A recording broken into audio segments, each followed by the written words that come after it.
Hi there, welcome to the Raising Cinephiles podcast, a show about passing on your love of cinema to the next generation. I'm your host, Jessica Kantor, and I have worked in all facets of the entertainment industry for the last 20 years, and recently became a mom. I'm very excited to introduce this week's guest, Alex Winter, an actor and filmmaker. You might recognize his voice from Bill and Ted's Excellent Adventure, or not, because he won't be in character. He came on this week to discuss a film he directed called The YouTube Effect, which really resonates when you think about Raising Cinephiles and what the effect of media really can do when it's presented in different ways. I didn't realize how much we had in common, from dance to utilizing movement for performance, and most importantly, something that's really dear to my heart, which is how technology affects culture. And it's something that Alex is tackling from many angles across his body of work. And I'm excited for you to hear all about it. Always remember that myself and guests are speaking from personal experience and not giving parenting advice. Let's go ahead and dive into the episode. Hello, this is Jessica Kantor, and welcome back to the Raising Cinephiles podcast. I'm here with guest today, Alex Winter, who is an actor, writer, director, most recently of a documentary film called The YouTube Effect, which is super relevant to this podcast because we're talking about children and media and cinema. So, Alex, thank you so much for joining us here today. Thanks for having me. It's good to be here. All right, jump into our first question, which is, what is your first movie memory? I think my first movie memory was the Yellow Submarine, actually going to the movies. I think it came out in 68 or 69, and I saw it I lived in London at that time, but we were visiting New York, and I saw it at the A Street Playhouse, which was a seminal movie theater in the village that I ended up going to a lot as I got older and actually lived in the city. And I remember loving the movie, being completely enraptured with it and immersed in it. But I also remember, because it was the 60s, that the whole theater smelled like pot smoke, and they showed like very inappropriate trailers at the beginning of the film. And I just remember, like, all of that was kind of intoxicating. Like, I don't mean the pot smoke, but I just mean the weirdness of it. Movies were like the movie theater. You came in from the outside in the bright light of normalcy into this kind of cave where magic happened. And so I immediately became captivated. I mean, I started going to the movies. My family was very film oriented, so I went to a lot of movies. And then eventually started getting babysat by the movie theater at the college where my mother worked at. And that was really my entree to cinema. Amazing. What college was it? It was Washington University in St. Louis. We moved from London to St. Louis when I was about 5. She taught in the dance department, and the theater showed very good movies. So I was babysat by Chaplin and Keaton and Hitchcock, and all projected in a beautiful old theater. And I would just sit in there all day and watch movies. So I got turned on to really good movies really young. I feel like there's a common theme with people who love cinema, which is being babysat by the screen in some ways. And I had a guest who said, screen time isn't the thing that's bad, it's the content itself. So if you're choosing content that's opening someone's world or teaching them valuable lessons about life, then it's really helpful to them and it doesn't really matter the time. But when a parent limits screen time, it actually backfires. I thought that was really interesting. Yeah. I mean, I could talk about this for a long time as it relates to technology and video and social media platforms, because I have a lot of opinions about this. But I agree fundamentally with that. And then, of course, look, I went to the movies and watched great art, but I also sat at home and watched garbage on TV like every other kid. I mean, I spent my childhood watching Match Game and, whatever crappy TV series and old, reruns of Little Rascals, which I wouldn't call garbage, but it's, it's a mixed bag. But I would even argue that, provided it's not, like violent or sort of psychologically scarring, I would even argue that a certain amount of just pure garbage is not particularly harmful either for a lot of kids. And I mean, sort of the idea of boredom and the brain being kind of turned off, I think gets short shrift because I think there's a lot to be said for that too. Yeah. So before we kind of get in, because we're going to get into all of that, because I also have opinions, I wanted to know if there was a film or a moment when you realized you wanted to work in the business. Yes. I started making films at 7, 8 years old. I got a Brownie camera at 7 and started buying film. And then by 8, I actually had a little acting troupe at my elementary school. And we started making films that I was directing, but everybody was writing and acting in. And for me, I was absolutely obsessed with Charlie Chaplin, Hitchcock, and Fred Astaire. Those were my 3 childhood obsessions. And I came from a dance family, so I started dancing very young, and I started taking tap very young, and tap was my dance. I wasn't great at ballet or modern. I was good at tap. So that's what I gravitated towards. And so I think the desire to make films that we were also performing in started very, very young. And it started as a result of watching films like mostly the silence or early sound. But I would say that those 3 kind of Chaplin, Hitchcock, and Astaire movies was what got me wanting to do that. Yeah. And Chaplin is like, mime, it's the craft of the clown in so many ways. It's so physical. Yeah. And a lot of even the sound ones have a lot of silence in them. So, and a lot of just balletic sequences where there's just a lot of movement. And I found that very captivating. And, I got into Keaton as well.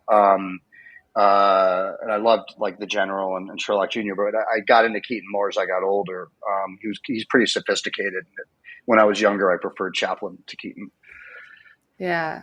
I was a classical ballet dancer growing up. So movement has always informed my taste and what I work on, how I approach things, and also like the films I watched when I was younger. Like I absolutely was obsessed with The Turning Point and White Nights and those films. And I told this story on a previous podcast, but I actually took a class, and Leslie Brown, who was the ballerina in Turning Point, was in class with me, and I went up to her and I was like, "Hey, would you be my private teacher?" And she said yes. So she taught me for That's amazing. My senior year of high school. But so those movies, it just, and then recently I taught a workshop at North Carolina School of the Arts, and the head of the dance program is Susan Jaffe, who also starred in that film, and got to meet her. And she was like my childhood hero. So I was like, it all came around. It came back. That kind of stuff is really meaningful. I went back and took tap again when I was training to work on Bill and Ted 3. And I just did it as a way to kind of find the looseness in my body again. Because that character is so loose, and I am not by nature very loose. So I went back to tap, and it was funny because I took for many, many years and was pretty good, but I hadn't taken in over 30 years. And within a few lessons, I wasn't anywhere near as good as I was, but I had it again, and it was just so kind of lovely to reacquaint myself with something that meant so much to me at that age, and was such a big part of my life at that age. That I just, because dance is so specific, and you fall into certain routines, and you're really connecting with something that's in your body that you don't do most of the time, in your adult life. Yeah. I've been terrified and also really eager to go back to ballet class postpartum. I haven't done it yet. I'm Pilates. I'm trying to get the strength. I'm so scared because, when you first come back, your body remembers what to do, but it's not strong. So you get so sore. It's so hard. I was incredibly sore, and I thought my knees were going to be totally shot. And I was like, am I too old to do this? My teacher was like, no, you just have to stretch and push through that first month of pain. It's so hard. I could barely walk after my first 2 lessons. It's funny. I'm terrified, but I want to. And I have to say, growing up, my brother and I really didn't have similar taste in film and television. And there were like a few series of films that we both enjoyed. And one of them was Bill and Ted's Excellent Adventure. Like Oh, I that was love one that. that like we would always agree on at the video store, you know? Oh, that's great. That's great. I love Um, hearing that. yeah. So I told him that you were coming on the podcast and he was very excited. That's great. Thank you. Yeah. So, I think we'll shift over to how you introduced cinema to your children. They have a nice age difference, so it might have been different for both of them, especially since media has changed. The media landscape has changed incredibly between your children's youth or younger time. So I would love to talk a little bit about what that looked like for you. It kind of was the same for I have three, and my eldest is about to turn 25. My middle, he's out of college. My middle one is in college, and my youngest is in middle school. And my youngest is a filmmaker. Like he's the one who caught that bug. He's been like breaking cameras apart and rebuilding them since he was pretty young, and he's very technically minded, but just sits and sucks up movies all the time. And my other two are in the arts, but not in film. But my wife is in the industry; she works in animation, so it's a big part of our life. And cinema is a very big kind of driving part of our life, both live action and animated cinema. So it was kind of the same with all of them in that we tend to watch movies. We tend to go to movies together. They see us watching certain types of films. I introduced all three. They're all boys. All of the boys to certain types of cinema pretty young. But they also were all. My eldest came up in the tech age later, obviously. So there was like cable TV was very prominent when he was young. So he loved animation. He's a fine artist now, but he was really gravitated towards animation. But when he was really young, he really got into Python, like almost too young. I think he found it somewhere. But like Holy Grail was his favorite movie for most of his childhood, and I don't think he even understood the sort of more intense aspects of it. And certainly not the political aspects of it, but we talked about movement, right? I think the movement, like Python, is so much about movement and the physicality of the comedy, and that co-joined with like almost absurdist language, which is great for a kid. So once I realized that with my eldest, I started introducing my other two to Python. Things like Willy Wonka, the original TV movie version, which is the best version. And things that had that kind of play, Chaplin, Keaton, Little Rascals, but we also all of the boys love musicals. Like West Side Story, I think is probably our family movie, and none of this was kind of rammed down our kids' throats. They all sort of found it on their own, which is really weird. But all three of my kids love West Side Story, the Robert Wise, and the Spielberg one, which we also love, was like the only movie we went to see during COVID, like in a theater, like masked up and whatever. And I looked at my son, my youngest, who was only probably 8 or 9 at the time, and his jaw was literally on the ground from that huge crane shot that opens it to the end. He never stopped staring at the screen. And it just reminds you of the power of cinema and of sort of dance and music and cinema kind of combined. So I'd say those are the kinds of films we've introduced to the kids because those are the things that mean so much to us. But obviously we just let them they've all found their own stuff and like their own favorite TV shows and their own favorite whatever. And now they're on YouTube all the time. So that became a huge thing. By the time my eldest was 10, I imagine. Now the other two boys grew up on it. It's really interesting conversations I'm having with families of kids. They go the gamut of age. Some have adult children, some have grandchildren, some have kids my age.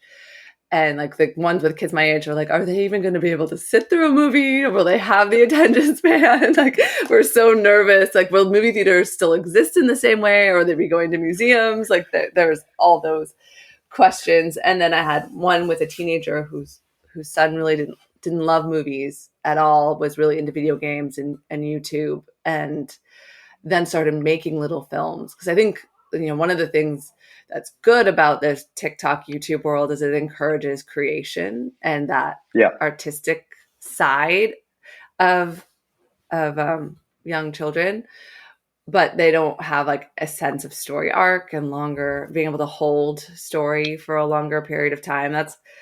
That's one of my biggest things with my son is like I'm okay with screen time, but I only do slow content. Everyone's experience is different. I can only say that what I have encountered, including in sort of studying the effect of these platforms on kids, which I did a lot of while we were working on the doc and even before because I was curious about my own kids, is that I have not found that the younger generation is attention deprived. I find that they're just very good at multi-platform absorption.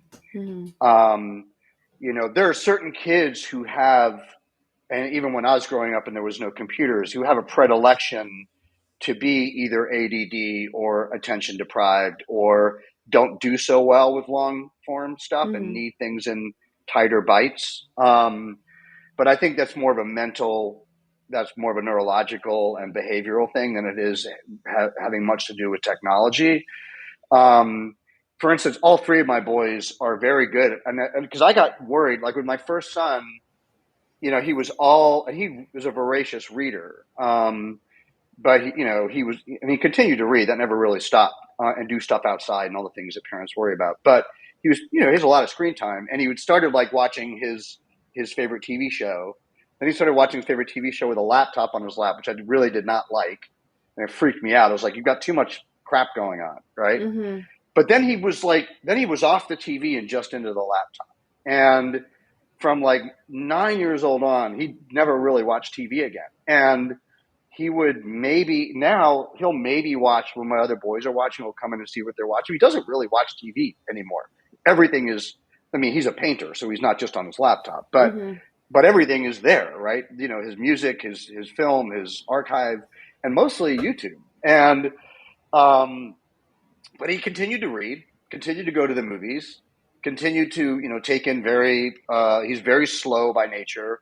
He does not have ADD, which he may have some version, which I did. But I was the kid who needed very short bites. I started making very short films on 8mm and Super 8. But I have ADD, so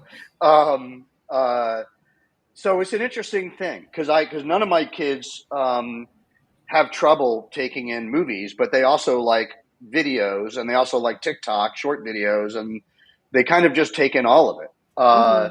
Which tends to be the norm, I think. I think it's rare that the kids just end up with an inability to process longer form. I think the fact we have no more movie theaters is a business mistake that has nothing to do with technology and short attention spans, but just people who screwed up and killed the movies. Yeah, but there's like a ramification to that, right? Like all of a sudden, like I used to hang out with my friends at the movies, and now I'm like, I ask people with teenage children, I'm like, where do they go?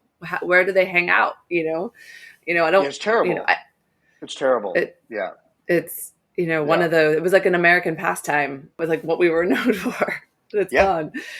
Which is so. It's not totally gone, but that's why they go to. It's very different experience. It is, and that's why sporting events are still so packed. Yeah, and rock concerts are still so packed. And you look at the Taylor Swift tour and how popular that's been. Like people want to congregate amongst themselves outside or out of their home.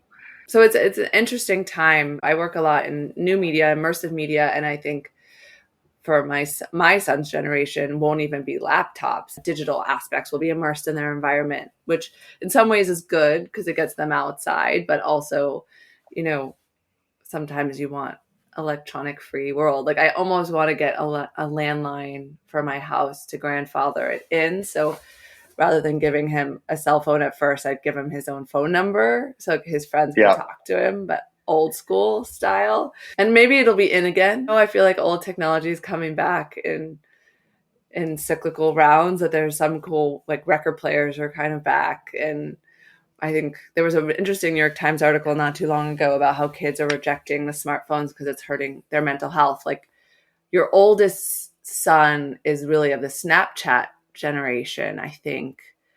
And I think what really interests me about that generation is that they text, but they utilize media to communicate.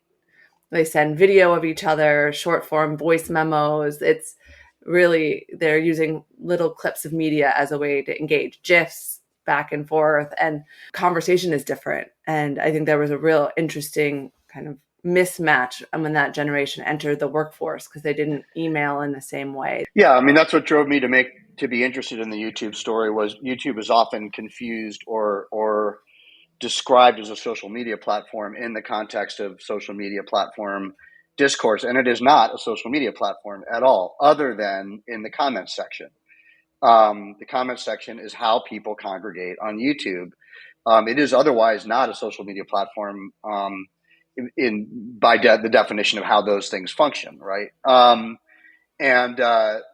If you look at like what happened during COVID, the Snapchat generation evolved into sort of the Twitch/Discord generation, and Discord is really where most of the kids congregate now because it is a social platform that they can control. It's not just a big blobby mess. Like if you look at Twitter and how quickly Musk was able to turn that into a very unsafe, toxic place, it's because it is just this big, basic garbage dump. And it can be dictated by whoever's running it. Whereas something like Discord, you're creating your own servers and there's nobody on that server but who you invite into it. And it's closed. And it is not a big, giant, blob. I think it's quite healthy. And I think that in general, that's where the future of social media is going, is into these sort of smaller, more siloed communities. And my kid lived on that during COVID because it was the only way he could communicate with his friends. And they just kept it. He had a monitor that just was his Discord server, and he kept that up all the time while he was like doing homework or whatever. And they would watch movies together and they would hang out together. I mean, they couldn't physically be together, right? So I was super concerned about his social life because he was a COVID kid from 9 to 12, basically, very pivotal period in your social development. And at first I was like, oh my God, he's never off his computer. Then I realized, oh, he's hanging out with his friends. Like that's why he's on the computer all the time. That's the only way. And so they went into this sort of Discord world. And then as COVID relaxed, like he had maintained all of his friendships and even gained new friendships. And they all just started hanging out outside like immediately. So it was super healthy and in my opinion, in no way unhealthy, and was kind of a lifesaver. And so the sort of the development of online community, the growth of online community and its power, which is often maligned for many reasons that are valid, which we get into in my doc. But I would say are primarily, especially for young people, are primarily extremely healthy places, ecosystems to congregate in. I have this love and hate relationship with Discord. I interviewed the head of engineering, which is a woman, years ago for a show for Google. And she was an incredible woman. And I think it's the way you just described it with your son, is the perfect use case, a kind of small group of people. But now brands and companies are using it as a way to engage employees or to build community. And it's thousands of people. And it's so noisy. It's overwhelming. I end up shutting it off. And in some ways competing with a Slack, which is kind of a way to, in some ways, organize the business side better. But then I have some companies on Slack and some companies on Discord and some companies who want to do like whatever Microsoft version it is. I forget the name of it, but I'm like, all of a sudden my computer's melting down because I have so many different chats and projects happening. And then all your socials, and people only talk to you through Instagram or they'll only talk to you on WhatsApp. And like all of a sudden I know. That's what as a grown-up, that drives me crazy. People will be like, why aren't you getting back to me? I'm like, about what? About the question I asked you. I'm like, where did you put it? They're like, something. I'm like, you guys, like, send me an email. Like if it's in iMessage or in an Instagram, which I never check ever, or God forbid Facebook, which I don't even open, like I'm not going to know it exists. And this sort of idea of sort of sprinkling your communication across all these platforms I think that speaks, I mean, in the adult world, I think it speaks more to a kind of a lack of tech savviness. So people just get kind of like sloppy with their, you're like, oh, I'm over Yeah. here. Oh, there's this guy. Let me send him a message, you know? But I think it's actually because we're split between generations. Like the younger generation isn't emailing. So they're not having to check 7 different places for messages. Their friends group are on Discord, and then they'll like have their Instagrams, but they know how to connect with their friends the way their friends group have created their own. It's like a secret language in a way, is their communication highway. I just have no problem with my kids and communication. Like they communicate with me one way, and if text is going to be how they want to do it, that's fine. I can roll with text, but it's always the adults who seem to like have 95 different things open that they're sending you stuff on. So it's funny. Yeah, I have like my best girlfriend and I go between text and Instagram. Okay. Yeah, my closest girlfriend and I go between text and Instagram. And a lot of the times the Instagram is just sending memes to each other. And then we have our real conversation. But every once in a while they get confused. Right. Exactly. And they're like, let's separate church and state here, you know? Yeah. All right. So let's talk a little bit about, you know, some of the more. Well, I'm going to share with you a little bit of my first real big YouTube story, which I feel like I didn't see in your documentary, but you might have come across. I worked for the Weinstein Company pretty early in my career, and it was when Fahrenheit 9/11 came out. I believe it was Fahrenheit 9/11, and it got leaked on YouTube. And it was very early YouTube. I think it was in the first couple of years YouTube was really gaining traction, and which I think was pretty early on in YouTube in general. And I remember Harvey freaking out and barking about like, we have to get it taken down, and then we were like, it's not in our control. Somebody else put it up. It was like the idea of leaking was new then. And then I later found out that it was actually like the filmmakers didn't agree with the release plan. And so they leaked it and took it down. And so it was this whole thing that was actually genius marketing. Exactly. Yeah. Like the Wolverine case was the same thing. But I will never forget having to explain the technology to Harvey while he was freaking out. Like, it doesn't work that way. Make it work that way. Oh, I don't control it. That's the way it works. You know, like. Yeah. Well, my first documentary was about Napster, which I was very involved in while it was going, and had spent a lot of time with Fanning, and around that company, sort of the back end of its death. But that was really I've been extremely interested in the rise of online communities starting in the 80s, which is when I got online in the mid 80s, and in the sort of pre-web era, in the beginning of the sort of BBS Usenet craze. So Napster was really the first time in the web era that you found that many people online at once through a central server. And when you had, to your point about Harvey, when you had people freaking out about how the internet worked and how it could at once join all these people together, but it could also facilitate breaches in distribution models that were either unethical or confusing, because the fact about Napster, which a lot of people don't like to hear, is that it actually spiked record sales like crazy because of the promotion value, exactly like you just described.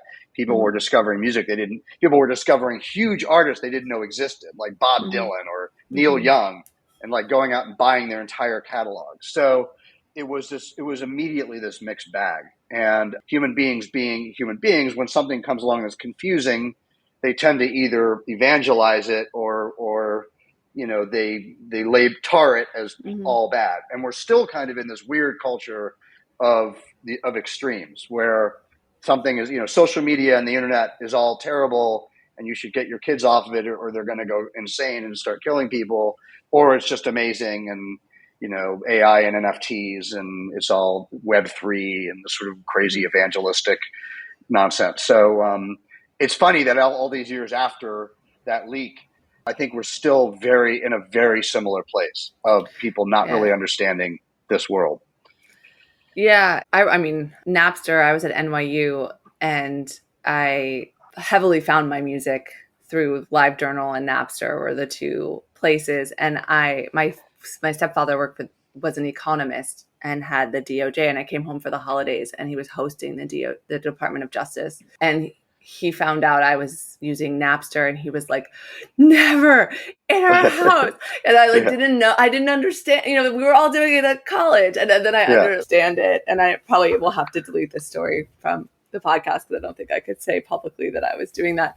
But it was such an interesting time. I remember we took down the NYU network because we used so much I remember that. of it. And then I remember being in a media class and they were like, look, if the audience is in this new sphere, if the media companies don't make their media available in that format, people are going to find it themselves. Yeah. So like the music industry is behind. If people want to download their music, they need to make it downloadable and figure out that business model.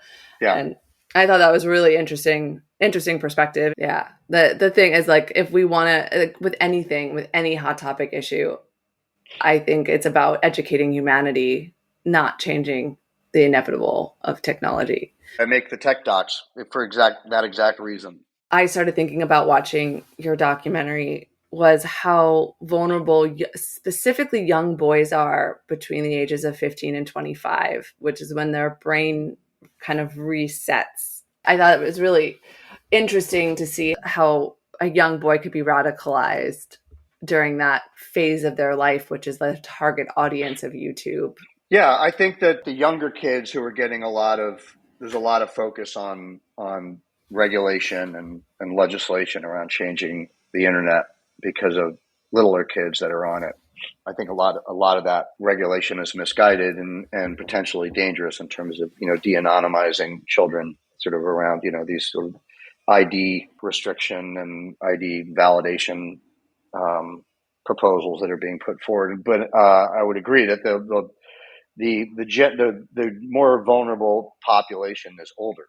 Certainly the males around that age are vulnerable, but I would argue that a whole generation above that is also very vulnerable, which is why we had the January 6th insurrection. I think that would not have had that without the proliferation of propaganda on platforms like YouTube, and especially YouTube, the business model being such that they're monetizing that propaganda. So algorithm or not, it gets supported and proliferated because it's making them tons of money. So I think that is where we do have issues that we have to dig into. What you said a second ago has really been my driving motive for making these docs. Is since I was young, I was already an adult when I got on the internet. I was already out of college when I got on the internet, but I was young and I found an enormous benefit to online community. And clearly there was a lot of bad things going on, even in the BBS era online, because anytime you put a lot of people together, some of them will be terrible.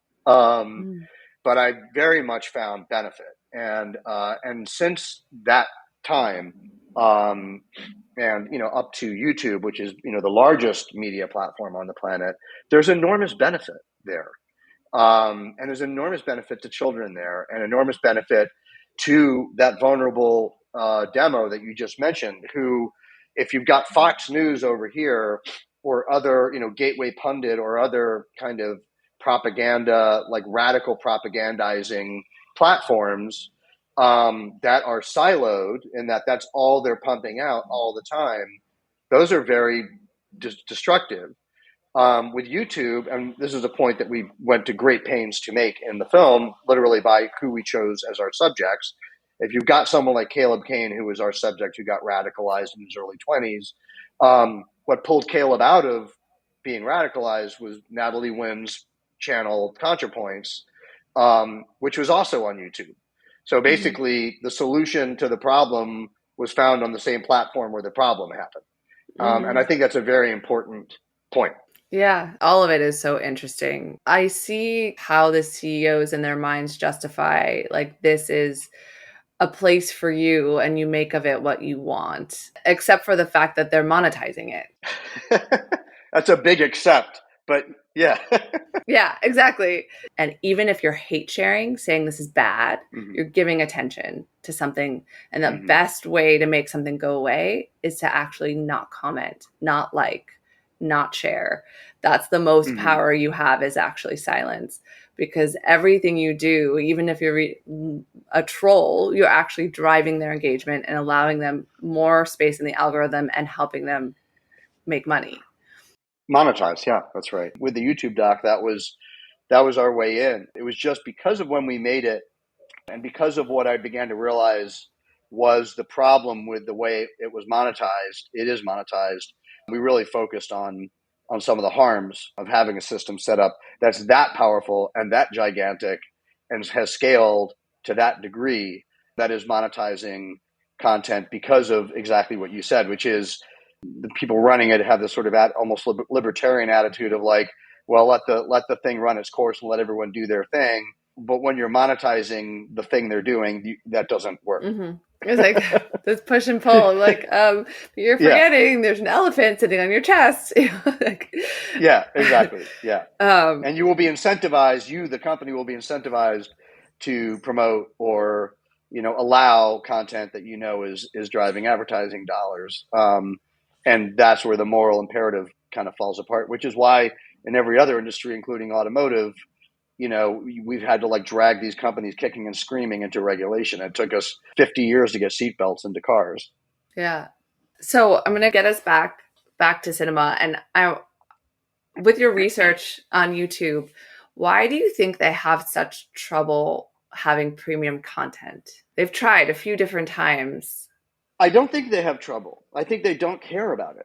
I think that they stopped doing it not because they weren't having success. I think they realized it didn't affect their bottom line enough. I think that if you look at Netflix and their foray into advertising and how it didn't really monetize for them that much, I don't think YouTube wants to be a mainstream premium media company. I don't think that's in their interest. I think they make so much money they're more like the MTV model blown up into massive scale, right? Where they don't have to make any of this stuff. They have none of the production overhead headache that like your Netflix, like the reason we're in a strike is because that will eventually cause a company's stock to crash because it's really hard to make many, many $100 million movies and not have that equate to the same amount of subscription dollars. Mm. So I think YouTube, I would argue that YouTube looked at the landscape and thought, we don't want to be Netflix or Amazon or Apple. Like,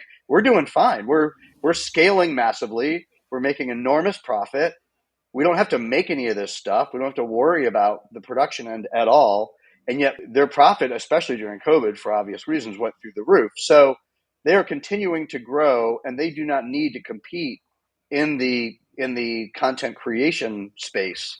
I'm not even sure how much Apple thinks they need to stay there. Like, I wonder in the future, I think I think that Bezos has this real interest in being part of that scene. So I don't know if they would leave, but you almost kind of wonder if Apple will just bail out at some point or buy Disney and Yeah. like let someone else deal with the production headache.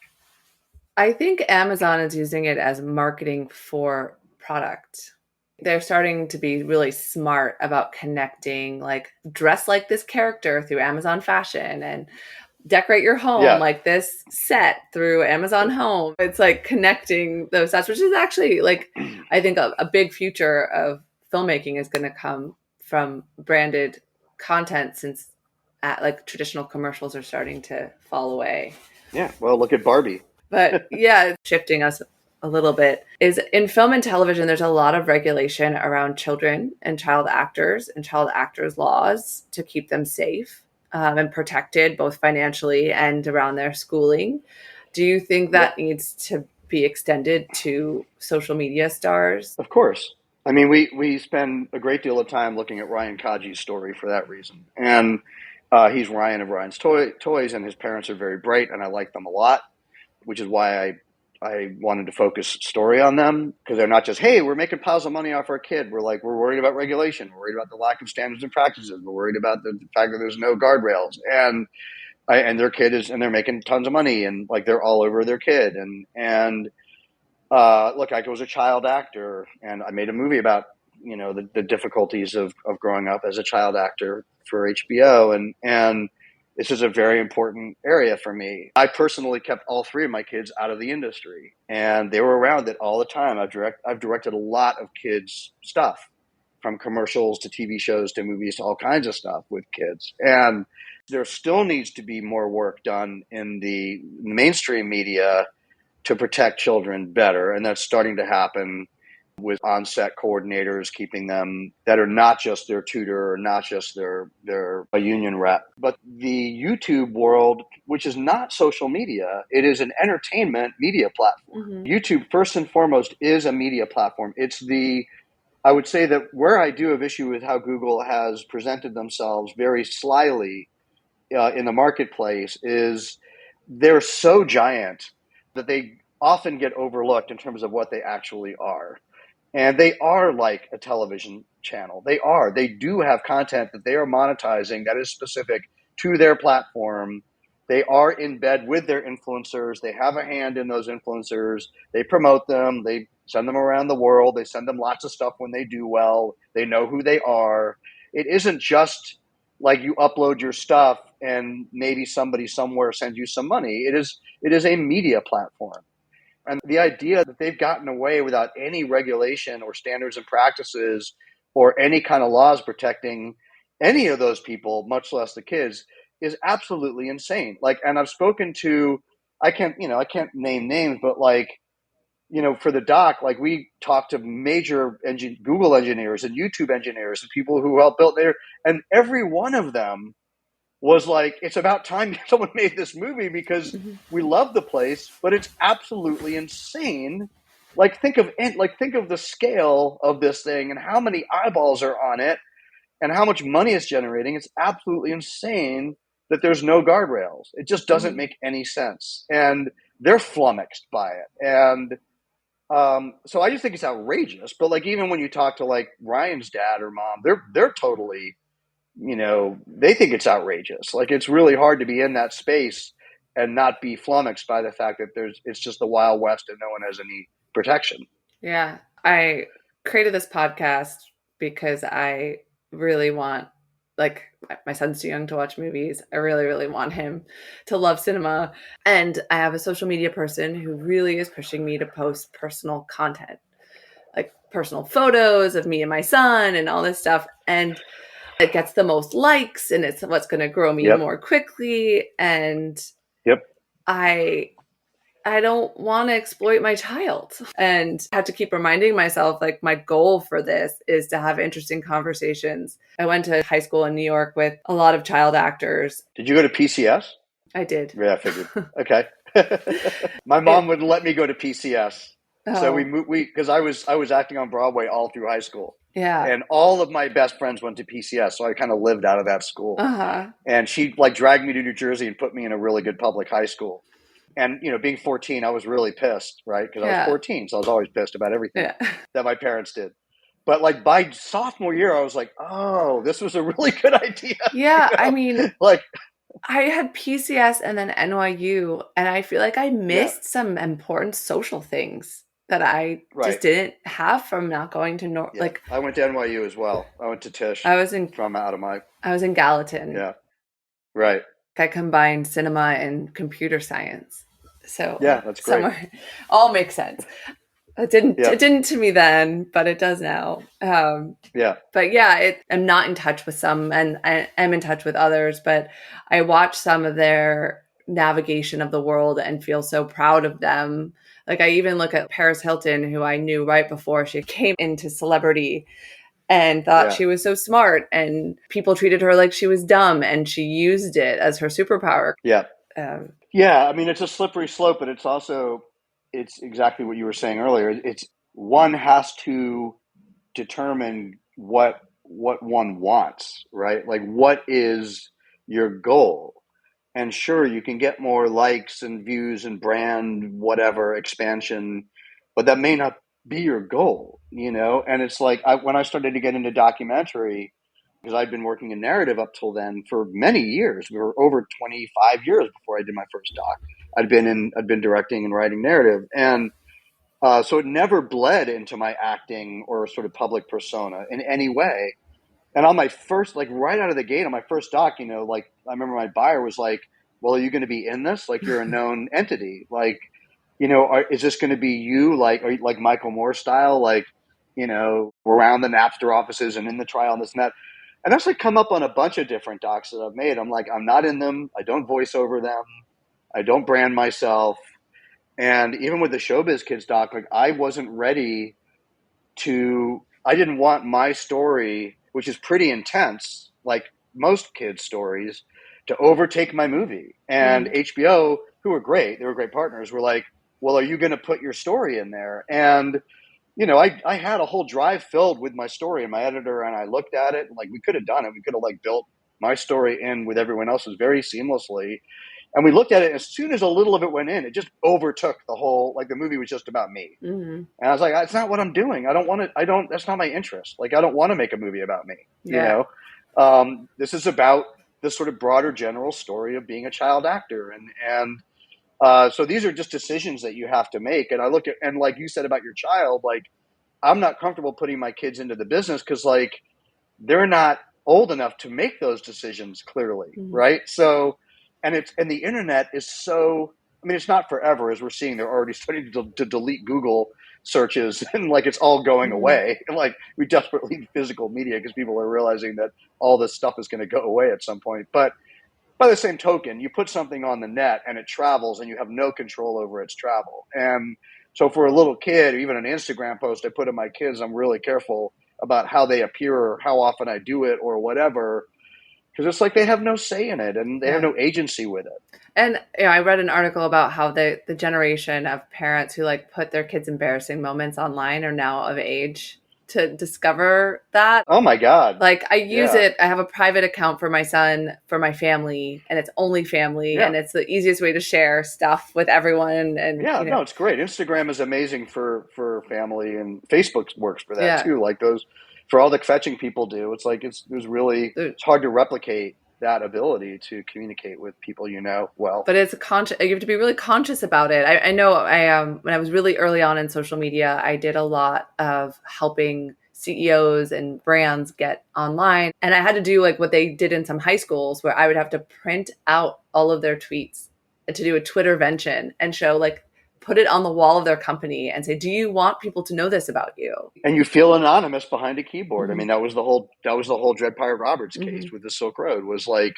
that disconnect of, oh, I'm just a 26-year-old kid who's ideologically driven, and this is all so fun and interesting, and like, oh shit, I'm actually committing massive federal crimes.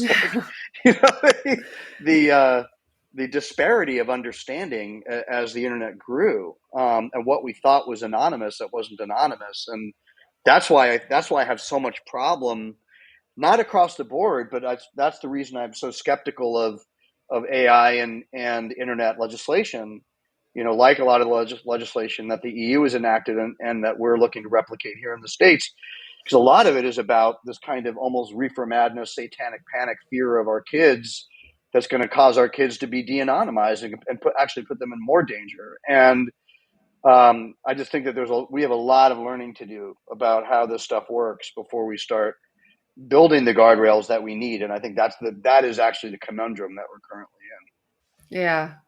Yeah. I mean, it all comes back to education. Like, I also think if America invested in schooling and university education as a right and not a privilege, I do think people would be able to make better choices with how they use their media, because, it wouldn't be as easy to radicalize them because they will know what books and they'll have some grounding. And it's the fact that people are getting their education from YouTube. I mean, I've learned plenty of stuff from YouTube, mostly cooking and how to code something. But but I mean, kids use it for search. I mean, it's the number 2 biggest search engine in the world after Google, both owned by the same company. And when I did a Q&A with Canopy, that lovely streaming service who we did a deal with on this doc. And that's all librarians, right? Or we did one Q&A just for the people in the libraries across the country who are showing the film, which is a lot.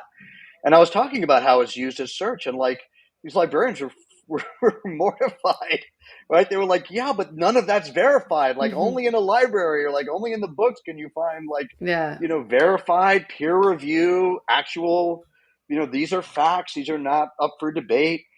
And I was like, yeah, like it or not, that's what they're doing. When my kid is working on a science paper, I hate to tell you, but he's got YouTube up, and that's how he's doing his research. And he's got, mom and dad who are like, give him access to the Oxford, dictionary, and he knows these things exist. He's not sort of on his own, but you're not going to stop them from doing that. That's why I'm grateful for the Natalie wins and how much content there is on YouTube that is incredibly powerful, fact-based, and engaging, because I think that for certain people, and this is not everyone, even in the young generation, there's many people in the young generation, like I said earlier, multi-platform fine, and they go to the library or they're looking in a site. They don't just write their papers based on a DIY video. But for people who may be getting radicalized or getting sucked in that way, they will find content there that will help educate them. And I do think that is very meaningful. I love Canopy. Actually, I discovered it That's the best. During the pandemic, and I was like, oh, it's like, I would say second to Criterion. Like their curation is they have most of my docs. Like I think they've got at least half of my docs on there, which I love them for. They've been very supportive, but they also, not all my docs are sort of, have an educational component, but downloaded is shown in a lot of schools. That's my Napster Doc. That's still shown in a lot of schools, a lot of college and high schools, media classes, and Canopy has just been so supportive of that work. My blockchain doc is on there. And plus, there's just a lot of great movies there. But, talking about cinema, you really can't be, I love Criterion, but, it costs money and a lot of people don't know about it. And everything is on YouTube. And when, like I want to go back to like, Chien Andalou or like a rare Russian documentary that does not exist anywhere, it's on YouTube. All my work that's like out of print that I've done across the years is all on YouTube, in HD, easily accessible. And it's an amazing resource in terms of recorded history. We have to be careful because when they're gone, it will all be gone. But it really has a Library of Alexandria component in that way that is also, I think, overlooked. Yeah. All right, we're at the hour or a little over, so I want to I could keep talking to you about this for so much time, but I want to ask you my last question, which is, what movie would you recommend I show my son so that he falls in love with cinema? I would say a Chaplin movie, either The Kid, and these can be shown at any age, like including the age he's at now. You know this because it's all movement and it's like it's just like kids love Chaplin. So I would say The Kid or Modern Times. You can't go wrong. Like Modern Times is like ballet. Like it's just all movement and it's hysterical. Modern Times is like 2 would be fine for Modern 3 would be fine for Modern Times. I just think that he's 2 in December, and I was thinking for his birthday, because it would be contained, that I would rent out a theater and show a movie to him and his friends, and a movie that I can send the link to the parents to watch in advance. They know what their kid is going to be watching, because it'll be a lot of their first movies. And I was going to do The Red Balloon, but I actually can't go wrong with that. It's a little bit shorter. But I actually like the idea of showing him a Chaplin film actually would be really fun, because I think they would all be cracking up, versus The Red Balloon, which is a little sad. That's what I was going to say. The Modern Times is better than The Kid for the same reason. The Kid is pretty sad. And it's like a lot of Kid Jeopardy stuff that might freak little kids out. Modern Times is just joy from beginning to end. And it's hysterical. And I think there's a very good chance that even the kids that age will just be glued like the whole time, like that, with their eyes wide open. But that's one of the movies that I've shown all 3 of my boys when they were pretty young, that they just were like absolutely hooked on. And I love Keaton, and I may even prefer Keaton to Chaplin now, but I just think that Chaplin has this kind of childlike quality and joyfulness and wonder, and while Keaton's physicality is pretty unmatched, there's a balletic quality to the way Chaplin shoots that I think is very captivating for kids. It's got that whole great roller skate sequence. That's in City Lights, I guess. But They all have these extended Modern movement Times sequences. has the conveyor belt moment, right? Yes. Okay. Yeah, the ratchets, Yeah. the with the nuts, and it's got him getting caught in the machine. Yeah. It's got a lot of joy in it for all of the just dystopian Yeah. kind of Metropolis style stuff. It's just a very joyful, rollicking movie, and it has big, huge set pieces that are very gorgeous. But it's just fun, and like the Jeopardy isn't like it's not like The Kid where the Jeopardy is kind of Yeah. is more sad or despairing for little kids. But and they're poor and they're like eating shoes and like there's some kind of gnarly stuff in there for a super little kid. And City Lights is romance and may not be like something that a little kid would groove on. But I think Modern Times is the one. That might have been the first movie. Like for me, like even just talking about it, I have such a strong visceral connection to it. Like I suddenly become 6 years old again thinking about it. It's like, that's the movie that if you want to make movies, it's hard to come out of that and not want to make movies. Yeah.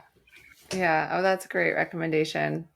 Thank you so much. I really feel like I learned a lot and I added some additional color to your work and the way you approach your work. So thank you so much for being here. Yeah, thanks for having me. It was really great to chat. And it's also rare for me to talk to someone who straddles both worlds so thoroughly, the world of cinema and art and the sort of digital space and what it has to offer. It's not common. So it's always, and that's the world I straddle that can be very bifurcated. So it's nice to meet other people who are kind of in both. Yeah. Yes. If you enjoyed the conversation, please don't forget to like and subscribe. New episodes release every Wednesday. And leave a comment and let me know which movie you think I should show my son. Until next time, take care.